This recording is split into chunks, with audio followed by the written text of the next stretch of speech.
If you're looking for more horror outside of the mainstream, look no further than Unsung Horrors, a podcast about underseen horror movies. I'm Lance. And I'm Erica. Every other week, we'll cover a horror movie with fewer than 1,000 views on Letterboxd. We'll even give you double feature recommendations to pair with the movies we discuss. From gothic to shot on video, from slashers to comedies, from giallo to J-horror, we'll cover all the subgenres. So join us as we unearth these hidden gems of horror. Follow us on Instagram, Twitter, and Facebook, all at Unsung Horrors, available wherever you listen to podcasts. And part of the Someone's Favorite Productions podcast network. Hello, my name is Kevin Tudor, and I'm one of the three hosts of Almost Major, a film podcast dissecting many major indie studios and the films they release. Every week, myself, Charlie Nash, and Bryden Doyle discuss overlooked, forgotten, or bona fide classic indie films via studio-specific miniseries. We've previously covered numerous films from Artisan Entertainment, Lionsgate Films, and New Line Cinema. Titles including The Blair Witch Project, American Psycho, Dogville, But I'm a Cheerleader, Saw, Requiem for a Dream, and Ringmaster, you know, the Jerry Springer film. Anyways, we have a fun time every week and we hope you will join us. Subscribe to Almost Major wherever you get your podcasts. Now proudly a part of the Someone's Favorite Productions podcast network. Good evening, and welcome to Night Gallery. Thank you, Rod. And I want to welcome everyone to Midnight Viewing, where once a month we talk all about your follow-up to The Twilight Zone, Rod Serling's Night Gallery. They say it's Rod Serling's Night Gallery, and it isn't really Rod Serling's Night Gallery, it's somebody else's. Oh, we know. We talk about it a lot. Your curators at Midnight Viewing are the Projection Booth's Mike White. What can happen to human beings when trust is wiped out by suspicion? And CultureCast's Chris Stashew. Small boy encased in a crystal ball. And I'm Father Malone. The kind of thing that usually infests nightmares. Join us monthly at Midnight Viewing, the Night Gallery podcast at weirdingwaymedia.com. Doesn't remotely belong to me. I have no proprietary interest in that at all. Weirding Way Media.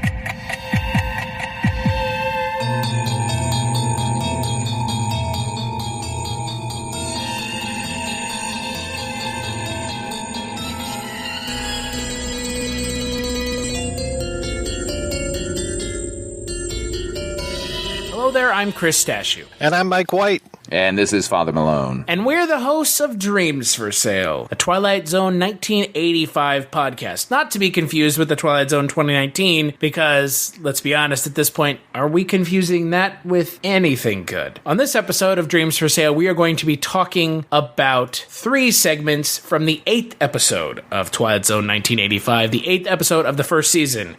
And those three segments are Act Break, The Burning Man, and Dealer's Choice. So let's get right into Act Break. Maury Winkler, struggling playwright and occasional bill payer. Maury knows all the world's a stage and all the men and women merely players. What Maury doesn't know is he's about to take center stage in an off Broadway production in the Twilight Zone. The entire episode aired November 15th, 1985. Act Break is the first segment. It was directed by Ted Flicker, written by Haskell Barkin, and it stars James Coco, Bob Dishy, and Avery Schreiber. James Coco plays a playwright along with his partner who, man, what a weird episode segment. Like all of a sudden there's like, oh, I got this thing and it's it'll bring me back to life. There's like a wish mechanic and like a pendant on a necklace, and then he goes back in time. I liked it. I'm a sucker for stuff like this, and I'm a sucker for Avery Schreiber, so as soon as I saw him show up as the fishmonger, I was like, oh, Avery Schreiber, but unfortunately he's not in the episode as much as I would like. He's not the fishmonger, he's their landlord. Well, he's also a landlord fishmonger. Landlord. And a fishmonger. Is he a fishmonger slash landlord or a landlord slash fishmonger? It's fishmonger slash landlord in every case. Yeah. Got it. I didn't dislike this segment. I just thought the segment, like, it takes a really weird left turn, right? Well, it kind of goes into the Twilight Zone. Yeah, I really liked the introduction of this weird MacGuffin out of nowhere. Like, that was my favorite part of the entire episode. I could take or leave the rest. Yeah.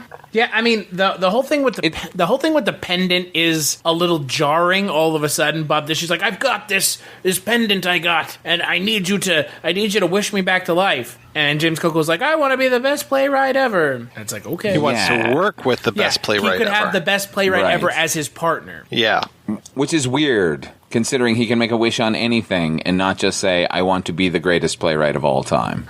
Yeah, but then it's weird too, because is Shakespeare actually the greatest playwright? Because he ends up getting almost all of his ideas from James Coco. I mean, that is true, but that does play into the whole, did Shakespeare write his own material? Oh, I haven't seen any of those movies. Didn't Roland Emmerich or one of those guys make a movie like that? Yeah, he did. Yeah, no, but that's thanks. that theory has been around forever. And so with that in mind, because I don't know where I fall on the did Shakespeare do it or did William Marlowe actually write his stuff for him, it felt a little like, Stephen King had a book called 1962 about the Kennedy assassination, which if you want to enjoy that book, you have to wholeheartedly believe that Lee Harvey Oswald acted alone. So that was kind of a weird thing in this episode, at least for me, knowing that, like, well, was he? Who knows? Yeah. I mean, what he should have been, his partner, he should have partnered up with Andrew Lloyd Webber, right? I mean, come on, the guy wrote Cats, so clearly the best playwright of all time. Well, definitely the most successful. Yeah, right. Yeah. No, I do like that whole, who wrote Shakespeare, but I mean, I'm not sure that they were going for this then, but I don't think that they were. Right, but now it's a thing. I mean, that's been floating around forever, but I don't think that was the meat of the episode. It was just like the nice ironic twist of, you're not going to be successful in your own time. We're going to put you back here, and then no one will know your name. It will just be Shakespeare that gets remembered. Screw you, James Coco. And I was like, okay, that's a nice Twilight Zone type twist. The nice fate coming to bite him in the ass. I was pretty good with that. It did feel like an original Twilight Zone. It did. Well, and it is based off an original Twilight Zone, or similar to, correct? I don't know. Which one was that? To The Bard. I mean, yeah, The Bard has Shakespeare in it. So this is not the first time that they have addressed a Shakespeare story, if that makes sense. But I do like that Shakespeare gets to make a wish at the end, and his wish is like the big F you. It's like, I wish that you would work with me. It's like, oh. Yeah, that was pretty good. And then he all of a sudden starts remembering Hamlet from just completely, just out of memory, just everything about Hamlet. He remembers it 100%. I found that hilarious. Because if you can imagine knowing Hamlet, if you've read Hamlet, which a lot of us have, especially, I mean, I had to read the entire thing in high school, like many high school kids in my generation did. Like, imagine knowing that from heart. I'd rather die. Like, it is, the soliloquies alone are, an undertaking to remember, and yet here's poor James Coco having to remember it and transcribe it from memory for a Shakespeare who's essentially prodding him with a stick saying, come on, monkey, move faster. So it's pretty great. Well, and I think it's not just Hamlet. I think it's every single play. Right. Well, that's kind of the end conceit, right? Is that James Coco will end up writing everything that Shakespeare has ever done. And I like that it's Bob Dishy who's playing both the partner in the present and then Shakespeare in the past, and the way that, he's so he kind of gets his revenge. Well, I think it would have felt a little weird if it hadn't have been Bob Dishy, right? Mm-hmm. It should have been Avery Schreiber. Oh, well, that would have felt like a little much, right? Like, that would have felt, that would have made as much sense. I actually felt it was a little much with Bob Dishy, honestly. Yeah, I could see that. But you know what? I'll tell you what, he looks the part. That's for sure. Like, there's something about Bob Dishy as Shakespeare that I don't know, just kind of works. But I like the segment. I mean, look, the issue with the Twilight Zone 1985 is, unlike, say, Twilight Zone 2019 or Twilight Zone 2000 or the original Twilight Zone, is because it is a different format than any of the other versions of the show. None of the other versions of the show ever had an episode broken up into pieces. Because we have that, it allows for these kind of shorter narrative stories. In 2019, they would have blown this up into a fucking 1 hour segment and it would have sucked. That is true. And now you've got like a 10-minute, 12-minute segment, and it's great because it's to the point. It has an interesting idea. It takes a hard left turn into the Twilight Zone. It's not a mean-spirited episode. It's kind of fun, and at the end of the day, you're like, oh yeah, it was a fun little story that works in the Twilight Zone, and it's a good way to open up the episode for sure. Yeah, I mean, that definitely has it going for this, that the notion that we're not going to overstay our welcome, because you're right, like, even if they hadn't done it recently and had it been an hour, if it had been an original segment of the Twilight Zone back in the 60s, a half hour of this would be plotting and awful. Like, this one allows us to just sort of get in, make the point, and get out. So, it's stuff, it is only elevated by comparison. I was just saying, it goes in, it comes out, it's real quick, it's nice and to the point. Yeah, and again, I mean, I didn't feel wanting at the end, if that makes sense. Like, I didn't feel like I needed more of James Coco and Bob Dishy doing things together. I felt like I saw the entire story from start to finish, and it was a perfectly told tiny little, segment of a show that now has segments that are essentially full episodes that are hours long, and this is a nice little segment, and it wraps up and it tells a nice little story, and we move on to the next segment. And it's got a bit of brevity to it, which I appreciate, because the next segment really doesn't. So, all right, so the second segment of the 8th episode of the Twilight Zone is The Burning Man. So, Burning Man was directed by J.D. Fagelson, written and directed by J.D. Fagelson, and it stars Danny Cooksey, Piper Laurie, Andre Gower, and Robert Blossom. And it is an adaptation of a Ray Bradbury short story of the same name from his collection Long After Midnight. And it focuses on Piper Laurie and Andre Gower as a woman and her nephew taking a road trip or driving in a car in Kansas on a hot summer day, and they come across an old man who is just babbling nonsense, and they decide to give him a ride, and holy shit. It goes from bad to worse to let's get this guy out of the car. He might murder us. And then the episode ends with, man, you're right back in the same place we started with. I love Robert Blossom, so I was so happy to see him in this episode. Yeah, he's always spectacular. Yeah, and he plays an unhinged kook better than anybody. I mean, as soon as I saw him, I was just like, it's the guy from Christine, and he's so great in Christine. He's so great in everything that he does. I always wanted him to murder Kevin McAllister in the Home Alone movie, but unfortunately, I don't think that happens. So I'm kind of sad about that.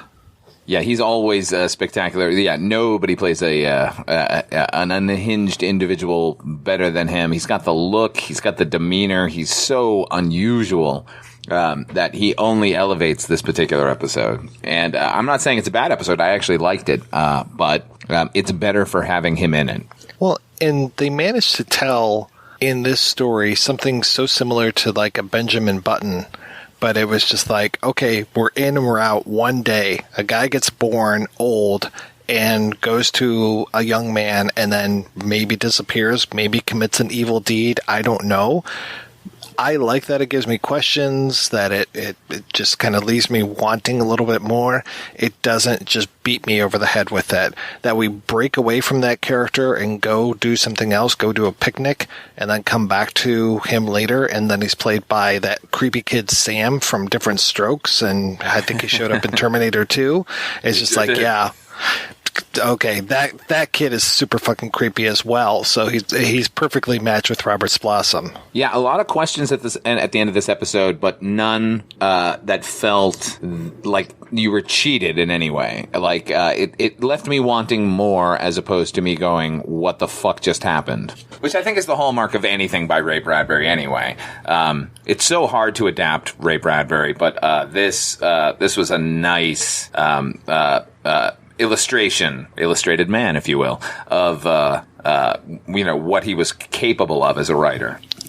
I have to admit that I am sadly lacking in my Bradbury knowledge. Like, I remember seeing the video box cover for the Martian Chronicles like crazy when I was working at Blockbuster.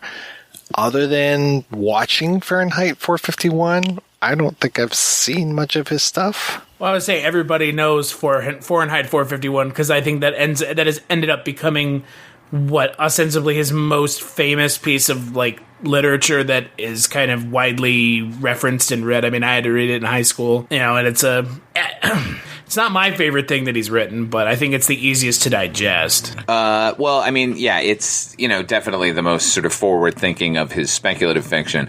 If I would recommend anything of Bradbury's to anybody, it's always Something Wicked This Way Comes. That is a perfect novel.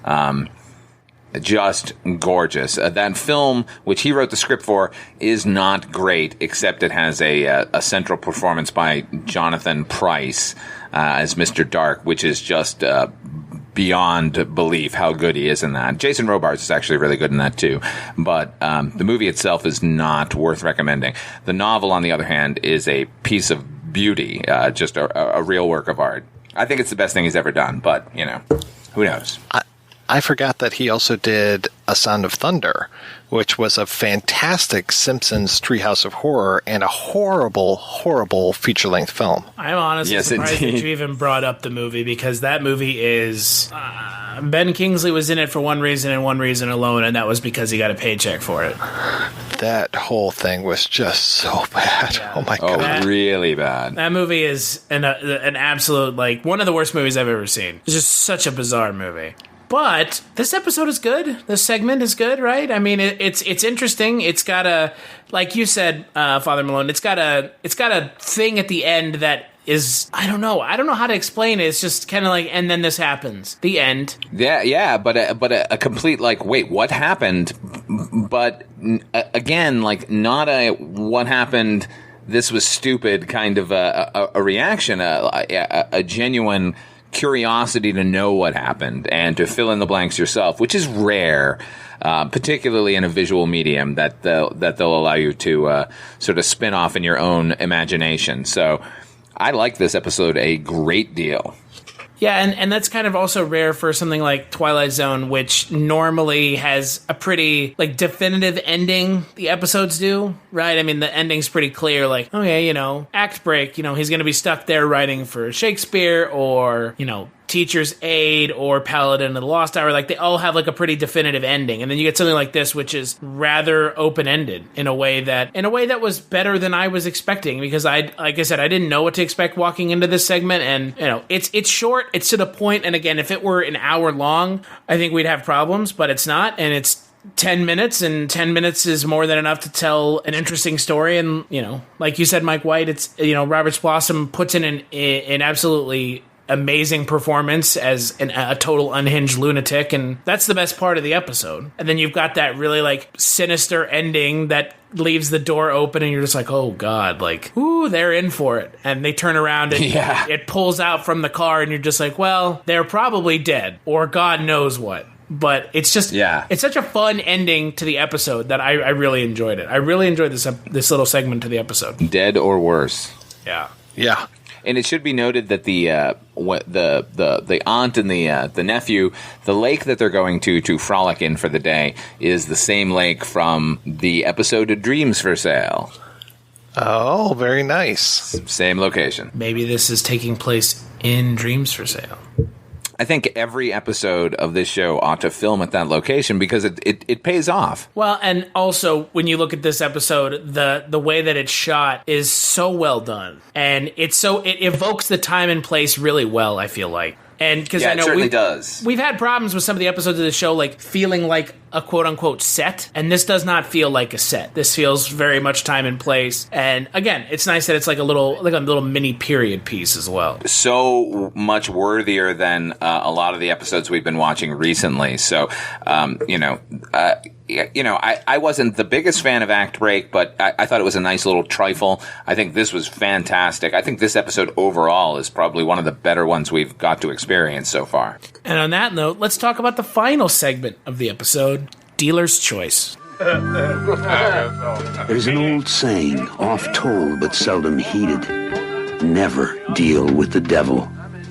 But if by chance you must, it's nice to know he can be a good sport. Just a friendly game of cards among a friendly group of guys who have just come back. from the Twilight Zone. So Dealer's Choice is directed by the master of horror himself, Mr. Wes Craven. It is written by Donald Todd. Stars Morgan Freeman, Dan Hedaya, Barney Martin, Garrett Morris, and everyone's favorite curmudgeon-y old man, M. Emmett Walsh. As a group of friends who play poker and are joined by a new strange man played by Dan Hedaya, who may or may not be the devil, but he's probably kidnapped Arnold Schwarzenegger's daughter. That's the thing I think of when I think of Dan Hedaya is when he was in Commando. For me, it's him yelling at Billy Crystal and Gregory Hines in Running Scared. That's true. And, well, for me, it's Carla Tortelli's husband, Nick Tortelli, on Cheers. Oh, God. He was so good as Nick. Yeah, man. He was spectacular in that show. Can I just, a brief aside about Dan Hedaya. My girl, Jess, absolutely fucking hates him. What? And, yeah, just the sight of him, she's just like, oh, he really creeps her out. Having said that, I love Dan Hedaya, and I think he's spectacular in the episode. He is great. I mean, God, that cast list, I couldn't believe when those names were coming up on screen. I was like, oh, Garrett Morris. Okay, cool. Oh, Dan Hedaya. What? Emmett Walsh. Morgan Freeman. What the fuck? Yeah, what the fuck is going on in this episode? What? How did these planets align? Yeah, directed by Wes Craven. Oh, okay. On top of everything else, directed by Wes Craven. I mean, yeah, it's back to that very first episode, right? Yeah. Absolutely. I think that this is one of the best segments I've seen of the show so far. I'm not going to say the best, but one of the best. I wholeheartedly agree. It's a nice, simple story. There's some good twists to it. It's that whole, playing with your fate and all that. I really appreciate what's going on in this. And I thought, okay, it might be going a little too long, but then the rest of it comes along, and I was like, yep, I'm here for the full ride. Yeah, I just, you could have made this episode longer as far as I'm concerned. These actors together on screen doing anything is going to interest me. Never mind having a good story behind them and good characters. And, I don't know. This entire episode is a win as far as I can tell. It's weird that sometimes that, we have a little grab bag of a pretty good segment and an okay segment and a really good segment. And then on occasion we get one that just powers through from beginning to end. It is enjoyable. Well, and it also has some stakes for being a slightly comedic or more than slightly comedic episode or segment. Uh-huh. There are some stakes to it. As much as M. Emmett Walsh is an old curmudgeon-y bastard, which, I mean, that's what he ends up being known for in the things that I've seen him in. A little name drop, a little bit of Fletch, Tales from the Crypt. I've seen he's always plays that kind of same character, and here he plays that character as well, but at the same time he does it so well, and he is sympathetic in a way, and there are some stakes to this episode that I frankly wasn't expecting. It's funny, as I was watching this, I kept thinking of actually another episode of this Twilight Zone that we won't get to until, I guess it's episode 12. There's another devil one with Ron Glass and Sherman Helmsley. So I'm very curious, once we get there, if we'll be like, oh yeah, this is pretty similar or not. But I'll kind of leave that. I'll just tease that in this episode, and then we'll talk again in 4 months and see if we agree or not. Hell is a place that looks remarkably like Cleveland. I think that's the episode you're talking about. Yeah. Yes. Okay. Or is it Newark? No, I'm sorry, not Cleveland. It's Newark. Yeah, you're right. I don't know. I don't really have any criticisms of this episode. This is a total win as far as I'm concerned. It's so hard for a speculative show to do a comedy episode and have the comedy be funny and have the tone of not only the way the actors are playing it, but the way it's directed and scored to pull it off as skillfully as they do here. It was it's remarkable, and coupled with the fact that, as you said, Chris, there are actual stakes in this episode. It isn't just a trifle, and we care about these guys as short as a time as we're given to do so. I don't know. This is a marvelous episode, and the performances are great as well. Yeah, I was really very happy with the one actor who I didn't mention earlier, who was Barney Martin, who was just, I like that he's the dumb guy of the group, but they know that he is, and his jokes don't land, and just that his naivete is what ends up saving them all, I thought was fantastic. Yeah, no, I agree. I think Barney Martin, most people know him as Jerry Seinfeld's dad on Seinfeld. Right. He seems like he would have been perfect. I know he wasn't, but it seems like he would have been perfect to be playing cards with, not Felix, but the other one, from The Odd Couple, when he would have all of his card games and he had like those great faces around the card table. It seems like Barney Martin would have been great. Oh my God, he would have fit right in there. Yeah, absolutely. Yeah. A little before your time, Chris. How great is Morgan Freeman in this episode? Really great, loose, yeah, and fun. Like exactly what he has not cultivated in the past 25 years or so. Like a real world human being. Yeah, which is funny because, normally he's on the other side of the table and he's playing God. And Man, how would you just get cast one time in a movie and that's all you're ever known for from then on? I don't know, but he sure... Hyper typecasting? I mean, even if he's not God, he's the voice of God, and he's giving the voice of God narration. Yeah. Morgan Freeman has always been an easy reader to me from the television series Electric Company when we were kids. Oh, yeah. Yep. Yeah, where he was super hip and super cool. And oh, man, he was the coolest. Oh, yeah. And yeah, he has what you said. He's loose in this episode, and he has those comic chops that you don't necessarily see as much anymore. Where now he's just like the straight man to fucking Jack Nicholson or something. And it's like, no. He can actually play this comic stuff, and he's really good at it.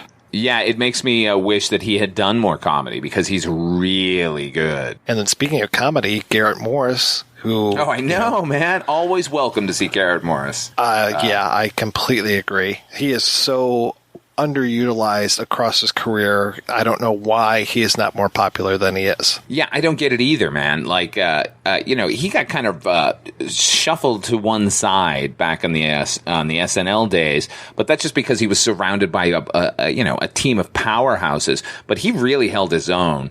And, it is a bit shocking to me that he was not able to parlay that into more because he's always welcome whenever he's on screen. By the end, the writers were only giving him, effectively, women roles, and nobody really was writing for a black performer. And he was kind of losing his mind at the end, and I think that was partially cocaine-fueled, but at the same time, I believe at the end he was, screaming about invisible men in his pocket. So, it was nothing on air that occurred, but, when most of the cast left, he left rather willingly. Yeah, I'm a big SNL nerd. Yeah, which is good. Somebody's got to be. Mm-hmm. Might as well be me.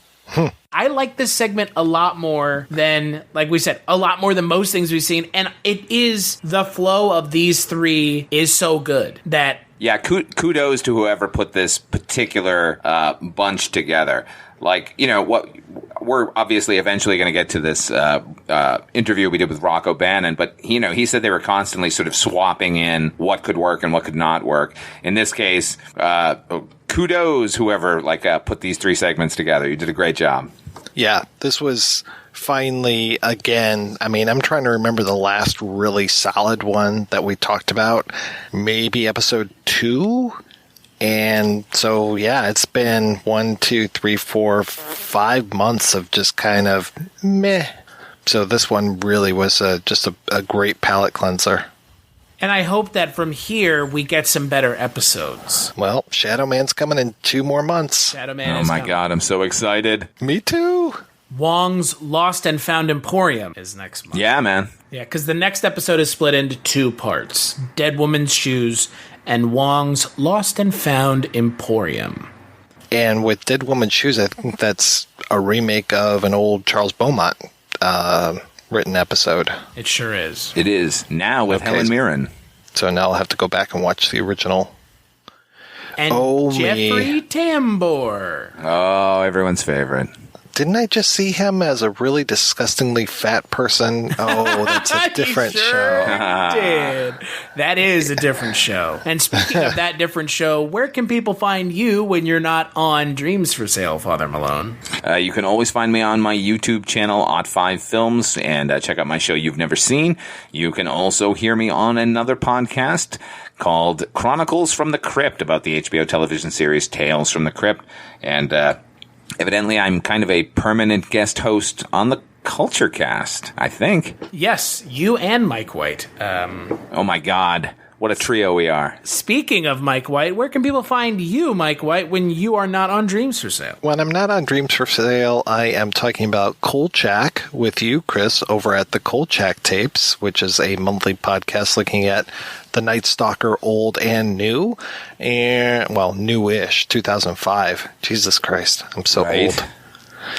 And I also do a little podcast called The Projection Booth, which you can find at projectionboothpodcast.com. But if you don't listen to it, that's fine. I'm okay. Do you still have jessiscatpictures.com? Yeah. Well, that and jessisfeet.com. It's a webcam site. I don't think she knows about it, so don't tell her. I won't tell her. This is in reference to our Twilight Zone 2019 second bonus episode. If you don't know what we're talking about, go listen to that and come back. And if you're listening to this, Jess, Mike is a pervert. Mike, not Father Malone.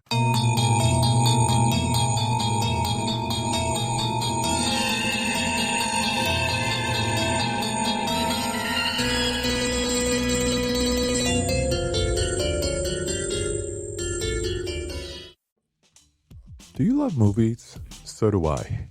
What's up, y'all? It's KB, and I love movies. Inviting you to listen to The Conversation, a film podcast where passion meets perspective and opinion. From the old school to the new, I invite a guest on to discuss the movies that thrill us, challenge us, break our hearts, or even blow our minds. There's always new episodes dropping wherever you get your podcasts. So join the conversation. We don't just watch movies. We love talking about them too. The Conversation with KB Loves Movies, a part of Someone's Favorite Productions podcast network.